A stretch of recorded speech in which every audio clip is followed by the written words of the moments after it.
방금 소개받은 이은규입니다. 저는 지금 IITP에서 인공지능과 데이터 요번에 아마 그쪽에 관련되는 과제 기획부터 시작해서 실제로 평가 운영하는 데까지도 계속 관여를 하는 것들의 역할인데, 오늘 요 자리는 어차피 AI이기도 하고, 최근에 작년 제가 여기 조인하면서부터 거의 1년 한 2개월 동안 내내 한 것이 차세대 인공지능 예타 작업을 했거든요. 그래서 특히 원천 기술에 대한 예타를 했는데, 그게 지난 4월에 이제 통과가 돼서 내년부터 예산을 쓸 수 있게끔 됐어요. 그래서 사실 여기서 저는 여러분들한테 그 차세대의 예타의 내용에 대해서 조금 설명을 좀 드리고 해서 이 자리에 섰습니다. 그래서 내년부터 새로 내가 어떤 일들을 할 수 있을 것인가, 이런 생각을 할 수 있는 거는 뭐 저한테도 되게 중요한 부분인 것 같고, 여러분들한테도 이제 그런 정보를 공유한다는 게 사전에 본인이 자신 있는 부분에 대한 것들을 한번 좀 더 좋은 결과를 내기 위한 노력을 할 수 있는 좋은 정보가 될 수 있었으면 하는 의도에서 지금 시작을 했습니다. 그래서 앞부분에서는 주로 동양 쪽을 얘기했는데, 뭐 시간도 보니까 많이 지나간 것 같고, 그래가지고 앞부분은 좀 빨리 끝내면서 최대한 시간을 좀 단축해 보도록 하겠습니다. 글로벌 연구 쪽 들어가기 전에 항상 제일 먼저 제가 시작했던 얘기가, 좀 인공지능을 역할에 따라서 기능을 한번 몇 가지로 나눠봤었을 때 한 3가지로 보통 뽑았습니다. 첫 번째가 지능적 자동화, 두 번째가 고도의 의사결정, 세 번째가 사람과 같은 상호작용, 이렇게 보통 하는데, 첫 번째는 우리 4차 산업혁명에서 말하는 스마트 썸씽들 있죠. 스마트 팩토리, 스마트 팜, 이런 것처럼 자동화는 자동화인데 배울 줄 아는 진화가 되는 자동화, 이거는 이제 지능적 자동화라고 얘기해주고, 지금 우리가 4차 산업혁명에서 추진하고 있는 것들이 주로 이런 기술들이고, 성능의 고도화 쪽이 굉장히 중요한 요소입니다. 두 번째 거는 고도의 의사결정은 뭐 전문성을 가진 것을 AI가 지원을 하든 대체하든, 뭐 대표적인 게 알파고처럼 바둑에서의 최고 수가 된다든지, 뭐 최근 많은 사람들은 사자 들어가는 의사, 약사, 뭐 교사, 이런 분들의 변호사까지도의 역할을 뭔가 대체하거나 또는 상당 부분을 지원해주는 쪽으로 얘기를 하는데, 사실은 그렇게 보면은 할 수 있는 일이 얼마 없어요. 사자 들어가는 게 우리 자격증 몇 개나 될까요?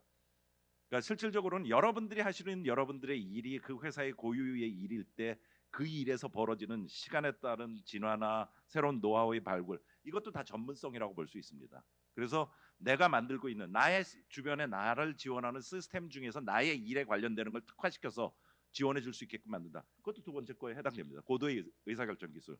그래서 자격증을 가진 특별한 눈에 띄는 썸씽을 하는 것이 고도의 의사결정이다가 아니라, 우리가 주변에서 벌어지는 많은 일들 중에서 특화되어 있는, 그러니까 누구나 다 할 수 있는 일이 아닌 특화된 일들의 일부를 지원하는 업무들도 두 번째에 해당되는 겁니다. 여기까지만 하더라도 사실은 특정 인공지능의 기술들을 활용해서 뭔가를 한다는 걸 쉽게 동의할 수 있는데, 그 다음 문제로 들어가면서 저건 뭐지가 되거든요. 근데 여러분들이 인공지능 그럼 말 그대로 인공지능 아닙니까?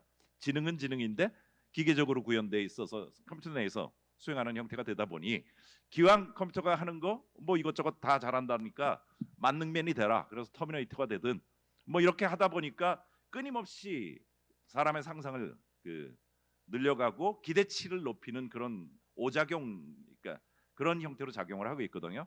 근데 사실은 저 두 가지 가지고, 위에 있는 두 가지 가지고 지금 산업 현장이나 이런 데서는 충분히 쓸 수 있는 거고, 세 번째 요소들에 대한 것이 조금씩 갖춰질 수 있는 과정에 거의 초기 단계에 있다, 이렇게 보시면은 어쩌면은 두 번째까지는 여러분들도 지금 일로서 얼마든지 생각할 수 있는 거니까, 그런 측면에서 접근하면 좋지 않을까 생각합니다. 그리고 세 번째 쪽은 이제 소위 말하는 차세대로 갔었을 때 상대방에 대한 이해 측면에 해당되기 때문에, 아마 앞으로의 미래 기술 개발 이거하고 이제 같이 궤를 맞추는 게 좋지 않을까 생각합니다. 여기 또 약간의 또 오해 부분을 얘기를 했는데, 인공지능만 가지고 사업하는 거 거의 없습니다. 여러분들이 만드는 시스템에다가 인공지능 기술이 들어가서 역할을 하는 건데, 인공지능 가지고 모든 걸 다 한다라고 생각하고 있어요. 그러면 아무것도 못 만들거든요. 굳이 인공지능만 가지고 이거 거의 다 모든 걸 다 한다라고 얘기한다면 한 3가지쯤 꼽을 수 있는 것 같아요. 인공지능 스피커, 이거는 사실은 인공지능의 거의 모든 기술이 다 취합돼야 됩니다. 그래서 뭐 한두 사람이 기술 몇 개 가지고 할 수 있는 역할이 아니거든요. 그래서 이거는 지금 인공지능 스피커 내는 업체들 보시면 소위 말하는 우리나라도 그렇고 해외도 그렇고 소위 말하는 테크 쪽에 자이언트라는 사람들이 주로 하고 있죠. 그러니까 굉장히 많은 인공지능 기술이 묶여서 그것이 그 시너지를 내면서 개발을 해, 그 시스템이 돌아가야 되기 때문에 그 인공지능 스피커도 인공지능 사업 중에 하나가 되는 것 같고, 두 번째는 상용 인공지능 서비스라 그러는데, 그건 뭐냐면 예를 들어서 얼굴 인식기, 지문 인식기, 음성 인식기 이런 것들은 모든 사람이 그거 만들려고 그러면 대책이 없잖아요. 잘 만든 사람이 만들어 놓고 클라우드에 놓고 API 가지고 쓸 수 있게끔 만든 거. 즉 인공지능 기술을 만들어서 서비스로 만들어 놓고 돈 받고 쓸 수 있게끔 만든 거. 그게 이겁니다. 대부분의 그 글로벌 대기업도 하고 우리나라 같은 경우도 뭐 네이버, 다 그 카카오, KT도 일부 지금 준비하고 있고요. SK도 그렇고 여기에 대한 준비들은 다 하고 있는데, 지금 국내에서는 가장 활발하게 하는 것은 SI 업체 쪽에서 자기 사업하기 위해서 만들어 놓은 이런 것들이 이제 패키지 형태로 나온 것들이 많이 있고, 어쨌든 그 여러 가지 형태로 기술을 라이선스 판매를 하는 거기 때문에 이것도 인공지능 사업이 많습니다. 그리고 세 번째 거는 학습 데이터 만드는 겁니다. 이거는 기술이라기보다는 지금은 우리는 뉴딜 사업의 그러니까 인력, 그 어떻게 보면 일자리 측면으로 지금 쓰고는 있지만, 어찌 됐든 굉장히 많은 형태의 데이터들을 학습에 써야 된다는데 그거 어떻게 만드느냐? 그러면은 전부 사람만 모아서 할 거냐? 그러면 돈이 안 남겠죠. 당연하지. 아무리 자리 마련한다 하더라도 효율성이라는 게 빠지니까. 그러니까 학습용 데이터 만드는 것도 또한 굉장히 중요한 AI 기술의 하이엔드가 또 필요하기도 합니다. 근데 아주 낮은 수준 가지고도 할 수 있어요. 예를 들어서 내가 음성 레이블링을 붙이겠다 했었을 때 후진 여러분들이 갖고 있던 주변에 있는 후진 음성 인식기를 가지고 인식을 시켜보면 인식률이 한 80% 된다면 20% 정도는 사람 수작업한다라고 이해할 수 있는 거잖아요. 그런 게 효율성이에요. 또 다른 방법을 통해서 그러니까 자동적으로 레벨링 시키고 사람이 일부 개입하는 형태를 가져가는 형태를 통해서 저쪽에 수익이 발생하는 겁니다. 즉 모든 것을 인간으로 하는 것에서 약간의 효율성 또는 꽤 많은 의미의 효율성을 하는 그 순간부터 수익이 남는 거고, 아마 국내는 작년에 디지털 뉴딜로 인해서 특히나 오토 레이블링 업체들이 굉장히 많이 즐거워했던 그런 상황으로 이해를 하고 있습니다. 또 사실은 이런 식으로 해서 인공지능 기술 중심으로 또는 인공지능에 직접 관련되는 거의 사업을 이렇게 생각보다 꼽아볼 수 있는 게 많지 않아요. 대부분의 사업은 기존 사업에 인공지능 기술이 들어가는 겁니다. 그런데 그 기술이 어떻게 들어가느냐? 트렌드라는 요소가 같이 반영이 돼요. 그러니까 제가 아무리 좋은 아이디어를 만들어낸다 하더라도 10년 전에 그거 만들어내서 구현했으면 어떻게 됐을까요? 뭐 얼마든지 할 수 있고, 사실은 인공지능이라는 게 사람의 생각과 행동을 흉내내는 거기 때문에 100년 전에도 똑같은 생각을 할 수 있거든요. 그런데 그 시기에 그 타이밍에 그걸 썼었으면 아마도 나왔을 때 망했을 거예요. 필요도 없을 뿐더러 성능도 안 나왔고. 근데 지금 이 타임에 그게 적절해서 그걸 갖다 쓰는 겁니다. 근데 그런 형태가 저 밑에서 인공지능에 대한 정책 오해 부분에 제가 좀 사실은 얘기하려고 했던 건데, AI 기술처럼 이런 사람이 쉽게 이해할 수 있는 이런 기술들 같은 경우는 10년 전, 100년 전에 무슨 생각을 했든 간에 그것이 필요한 시장이 필요한 시점에 타이밍을 맞춰서 서비스를 만들어내는 거고, 10년 전에 만들어낸 거 같은 잣대로 보면 안 됩니다. 그런데 유감스럽게도 저희가 과제를 만들고 과제를 심사하면서 중복성을 따졌어요. 차별성이 뭐냐를 따졌거든요. 그러니까 원천 기술 과정에서는 그게 의미가 있지만, 이게 만약에 사업 서비스고 제품이다 그러면은 그건 중요한 게 아니죠. 시장의 니즈가 더 중요한 거잖아요. 그래서 저희도 그 정부 내부에서도 이제 계속 이런 얘기를 하는 게, 적어도 상품화 관점에서 하면은 과거에 했기 때문에 하지 말아야 된다는 말을 하면 안 된다라는 얘기를 하고 있어요. 요즘 CB인사이트에서 100대 그 AI 기업들 선택하잖아요. 그 사례들을 보시면은 나도 생각했던 뻔한 걸 가지고 100대 기업에 들어간 상품이 끊임없이 나오고 있어요. 우리는 그런 업체들한테 돈 대줄 수가 없다는 얘기거든요. 그래서 그런 부분에 대해서는 좀 다시 재조명이 필요하고, 어쩌면 여러분들이 AI에 나 이제 새로 시작해서 서비스 만들고 싶다 그랬을 때 뭔가 새로운 것 머리 짜내는 것보다 어쩌면은 여러분들이 5년 전, 10년 전 생각했던 그 글들을 쭉 읽어보면서 지금 시점에 이게 맞는가 하는 거를 찾아보는 것도 나쁜 방법이 아니에요.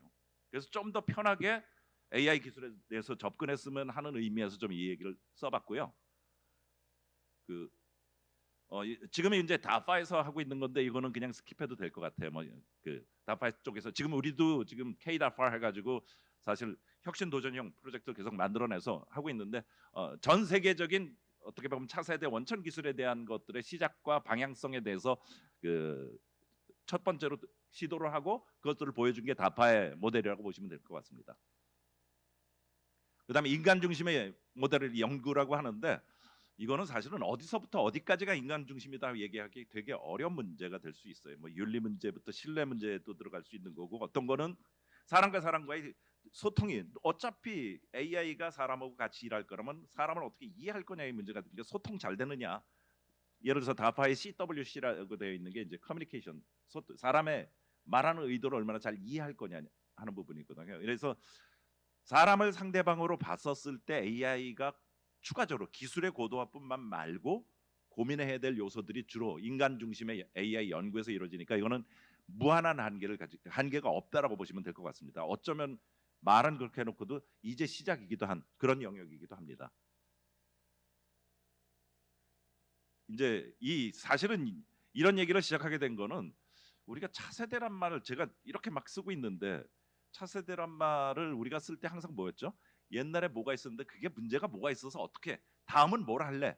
라는 그 상대적인 비교 형태로 썼었는데 요즘 쓰는 차세대란 말은 사실 차세대 AI에서 쓰는 차세대란 말은 오히려 그것보단 고유명사에 지금 가깝게 간다라고 볼 수 있습니다.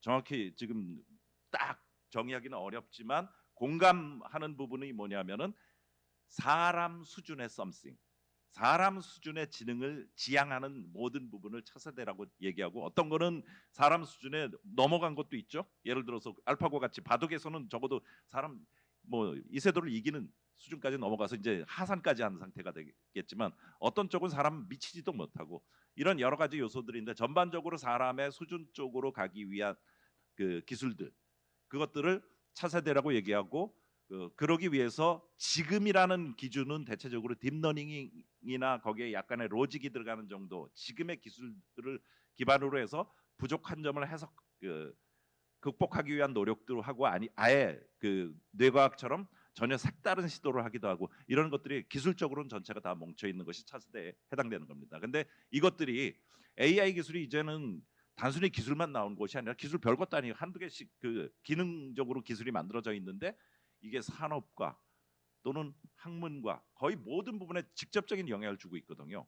그러다 보니까 이제 국가가 기술에 대해서 전략을 발표하기 시작해 2017년 뭐 16년 17년 이때부터 거의 모든 국가가 인공지능 국가 전략이라는 걸 발표하기 시작했어요. 아마도 여러분들이 기술을 가지고 국가가 전략을 발표한 거는 AI가 처음일 거예요. 근데 전략은 발표했는데 뭐 정답이 있는 상태는 아니고 그냥 아직은 개념적인 부분인데 거기에 실행적으로 앞서 나가는 것이 아까 다파 같은 곳이라든지 또 뭐 각 국가별로 여러 곳이 있지만 지금 현 대표적으로 미국이라는 곳이 이제 이걸 이끌고 있고 이거를 사업이랑 연결시켜서 중국이라는 곳이 끌고 가는 이런 구조가 돼 있는데 이런 것들을 하다 보니까 지금 AI를 끌고 가는 국가적인 주체가 심하게 말하면 미국과 중국의 싸움에 나머지들이 디아더스로 존재하는 형태 우리까지도 포함해서요. 그런 정도까지 이 차이가 굉장히 크게 벌어지고 있습니다. 그러면서 미국과 중국은 점점 더 첨예하게 싸우고 있거든요. 그래서 이 차세대란 부분하고 미국과 중국의 싸움의 양상이 어떤지를 조금 보면서 우리의 차세대를 보는 게 어떨까 해서 중간에 그거를 좀 집어넣어서 미국과 중국과 인공지능 패권 전쟁 그 다음으로 했습니다. 그 국가별로는 끊임없이 이어지고 있고 이제는 좀 준비 안 된 것은 레퍼런스 표준 템플릿까지 제공을 해줍니다. OECD 같은 데서 해서 좀 준비가 덜 된 것은 그것을 가지고 다시 만들 수 있게끔 하고 저도 뭐 파라과이인가 어딘가에 그 IT 하는 사람한테 그 이거를 좀 코멘트 해준 적이 있었습니다. 그다음에 국가적 전략으로 각 국가별로 현재 나와 있는 것들을 보면 여러 가지가 있는데 대표적으로 미국과 중국이라는 것이 전체적인 리딩을 하고 있는데 둘은 국방의 일본에 포커스를 두고 있습니다. 그래서 국방이란 요소 아까 다파 같은 경우도 국방 연구 쪽이 핵심이 되고 중국도 군과 연결시켜서 하고 있거든요. 그렇게 하고 있고 나머지들도 예를 들어서 영국 같은 경우는 헬스케어 쪽이라는 요소에 좀 무게를 좀 더 많이 두고 있고 그다음에 독일은 4차 산업혁명 이슈가 있으니까 이제 스마트 팩토리 이처럼 각 국가가 갖고 있는 자기의 자신 있는 좀 잘할 수 있는 영역을 전략종의 핵심 영역으로 주로 많이 선택을 하고 있는데 우리는 이라는 표현을 썼을 때 저도 이 답을 제가 조금이라도 좀 드렸어야 되는데 저도 못 내렸어요. 분명한 거는 우리는 스마트 팩토리적인 현장 AI 기술하고 상관없는 현장에서의 경쟁력이 있는 건 맞아요. 그런데 거기에 AI 기술이 어떻게 해서 어떤 식으로 전략적으로 해야 될지가 같이 입히는 과정이 이제 필요하다고 생각하는데 저희는 그냥 아직까지는 기술 개발이라는 거 산업의 가능성을 바라보자 해서 AIX처럼 그러니까 온갖 산업의 가능성을 이제 좀 보면서 그 집중하기 위한 그런 노력을 현재 하고 있다고 보시면 될 것 같습니다. 지금 이건 미국에서입니다. 1번부터 8번까지 전략이 있는데 원천 기술부터 시작해서 협업, 신뢰성이 1, 2, 3등을 차지하고 그다음에 보안, 그다음에 파트너십 이런 것까지 전체적으로 끌고 가고 있고 한번 벌써 업데이트까지 나온 상태입니다. 미국 쪽은. 우리는 지금 저와 밑에 보시면은 2017년 7월 경부터 시작해서 쭉 해와서 지금 그 인공지능 국가 전략이라는 형태를 통해서 전체적인 우리의 방향성이나 이런 얘기는 끝내놓은 상태에서 실질적인 실행 전략 그것이 한국형 뉴딜 종합계획을 통해서 이제 하나씩 나오고 있는 그런 상태라고 보면 될 것 같고요. 예. 그다음에 이제 미국과 중국 얘기인데 일단 둘의 시작도 사실은 중국이라는 것도 뭐 자기가 독자적으로 시작했다기보다는 미국이라는 방식을 레퍼런스하면서 자기 색깔을 찾아갔다 이렇게 보시면 좋을 것 같습니다. 기본적으로 미국은 개방형 생태계 전략입니다. 사실은 우리 뭐 오픈 소스부터 시작해서 개방형 생태계라는 게 자기 거 다 보이면서 뭘 하지라고 볼 수도 있지만 심하게 말하면 예를 들어서 앤드로이드 같은 거 한번 생각해 보세요. 앤드로이드 처음에 뭐 거의 무료에 가깝게 거의 앤드로이드 자체의 돈을 받는 건 별로 없어요. 그리고 모든 그 하드웨어들이 이것들이 앤드로이드를 채택해서 사람들 손아귀 안에 앤드로이드가 올라가는 그 순간부터 이제 앤드로이드를 쓰기 위해서는 뭐가 필요해? 서비스가 필요하고 앱이 필요하잖아요. 앱 스토어는 또는 앱 그 구글 플레이 같은 경우는 그건 수익 사업이거든요. 실질적으로 모든 걸 공개해서 사람들이 의존적으로 그걸 다 쓰게 되고 그 안에 새로운 부가 기능까지도 만들어내는데 그것을 수익 팔고 사고 하는 부분에는 이들이 그걸 지키고 있어요.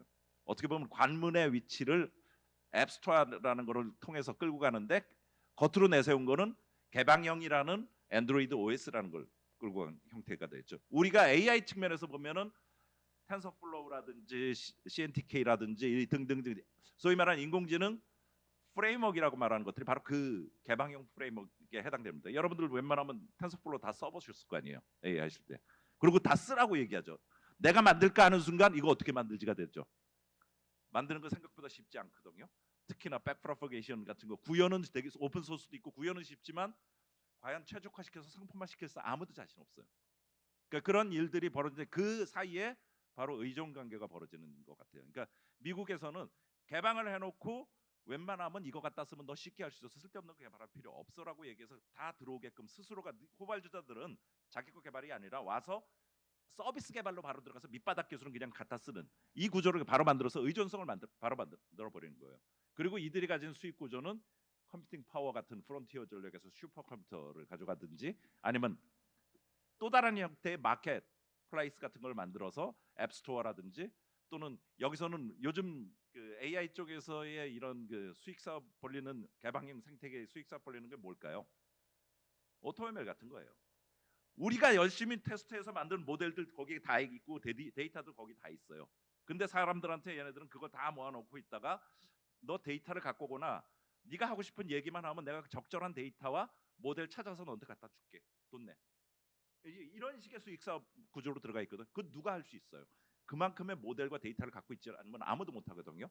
지금 프레임워크 갖고 있는 곳들이 그걸 가지고 그런 사업을 지금 벌일 수 있는 구조가 돼서 뭐 아마존의 세이지 메이커라든지 이런 형태들이 이제 끊임없이 나오고 있어요.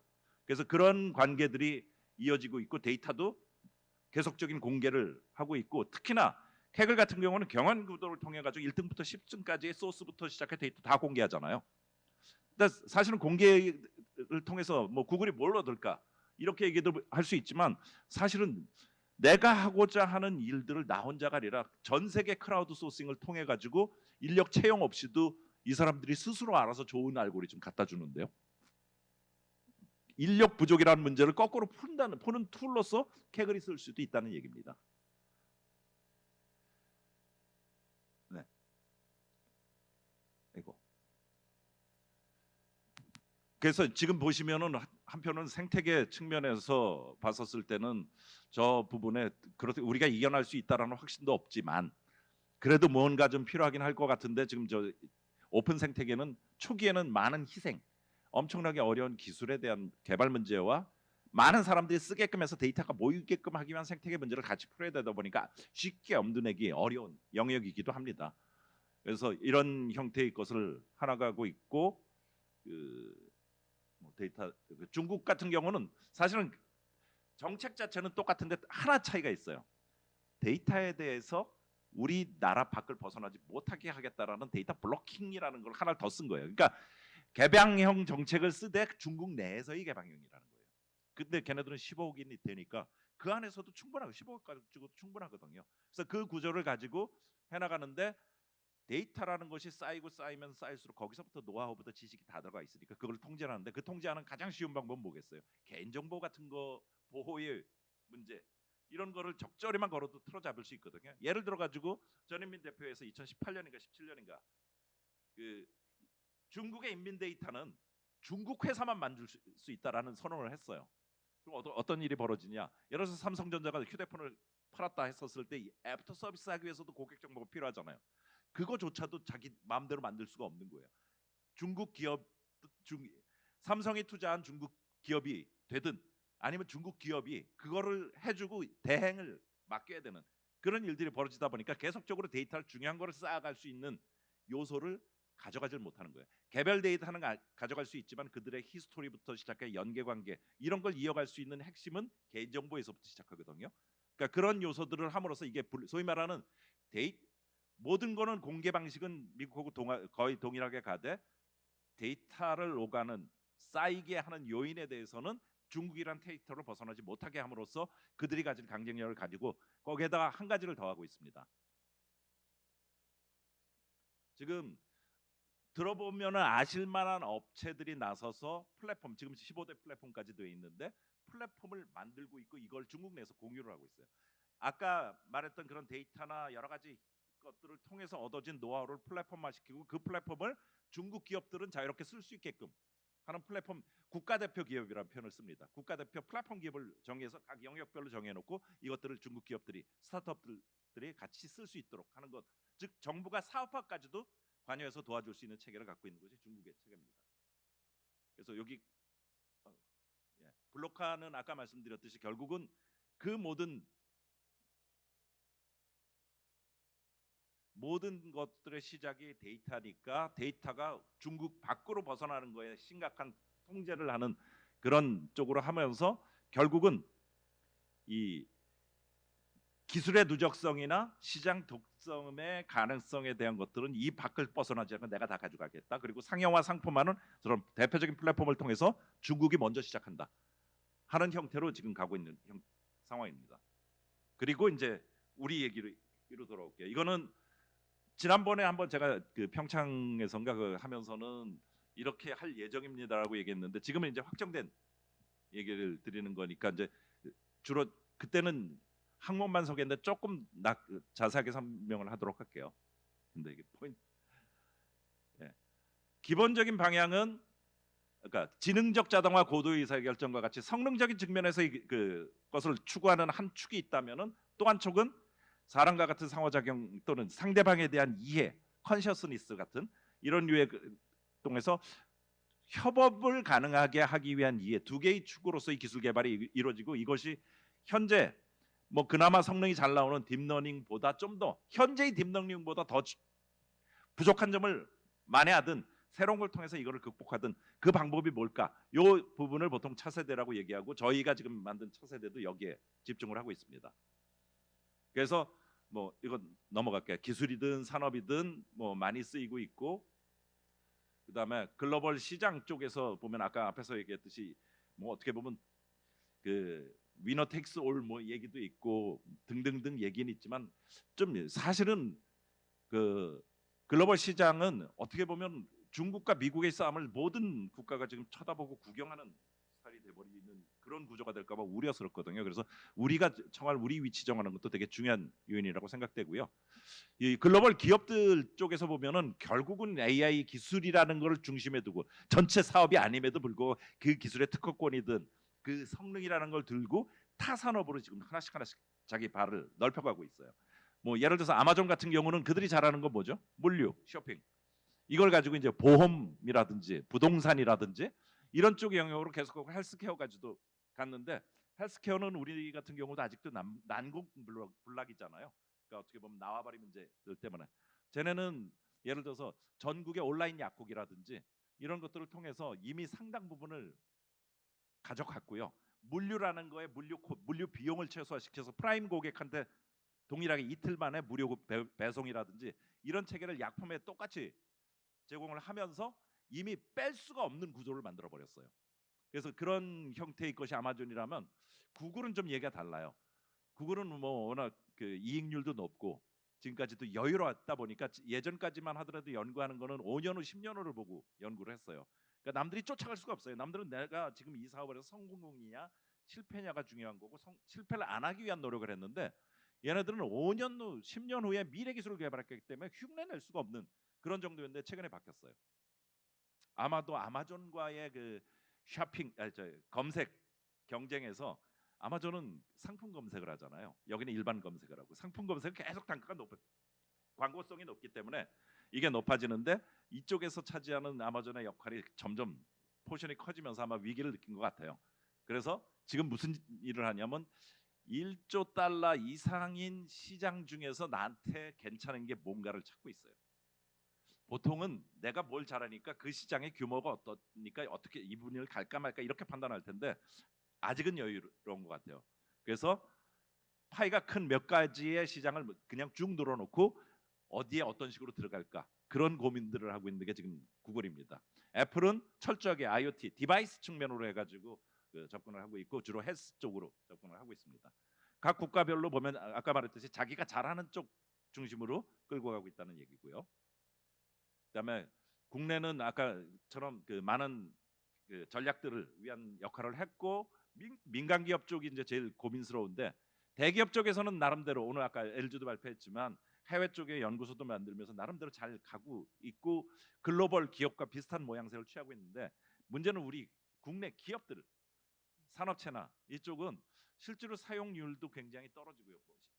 1, 2%뭐 이런 숫자가 나오고 또 막상 AI 쓰실래요? 하고 물어봤었을 때 해보니까 별 볼일 없어 나 안 쓸래 이런 그 부정적인 생각을 가진 사람이 생각보다 많아요. 그래서 사실은 저 예타 끝나면서 저는 이제 이쪽에 좀 집중해서 산업체 쪽에서 적극적으로 쓸 수 있게끔 하기 위한 이런 방안이나 이런 것들 전략에 대해서 지금 고민을 하고 있습니다.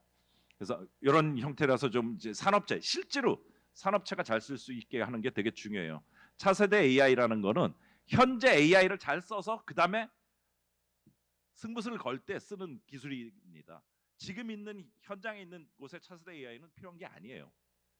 그러니까 현장에서 많이 쓰지 않으면 차세대 AI는 만들어 놓고도 사장될 수도 있는 거거든요. 그래서 현장에서 쓰게끔 하는 게 되게 중요한 거고 현장에서 쓰는 거는 미래의 기술이 아니라 현재 어벨러블한 거. 그건 뭐 아까처럼 생태계 미국 생태계 쪽에서 남아 있는 그거일지도 몰라요. 캐글에 있는 거가 됐든 기터브에 있는 거가 됐든 아니면 오토ML을 통해서 받아들이는 것든 하지만 내가 사업적으로 성공하기 위한 기술적인 AI의 적용이라는 걸 먼저 산업 쪽에 경험하는 건 되게 중요한 요소라고 생각됩니다. 뭐 네. 그다음에 뭐 성공 사례 넘어갈 것 같고요. 지금 차세대 AI 쪽은 지금 크게 세 가지로 지금 접근을 했는데 결론적으로는 세 가지가 두 개로 다시 줄었어요. 학습 능력 부족을 극복하자. 그래서 데이터 무지 많이 필요하다는데 조그만 데이터 가지고 혹시 할 수 없을까 하는 부분. 그다음에 하나만 가르쳐줘도 두 개, 세 개 할 방법은 없을까? 지식을 만들어 놓고 약간의 추론을 통해서 범위를 확장할 수 있는 영역에 대한 두 번째. 그다음에 지속 학습처럼 추론을 하면서 지속적으로 배워갈 수 있는 방안은 없을까? 평생학습이라는 표현도 쓰죠. 이런 세 가지의 학습 부분에서의 그 문제를 좀 풀려고 했었고요.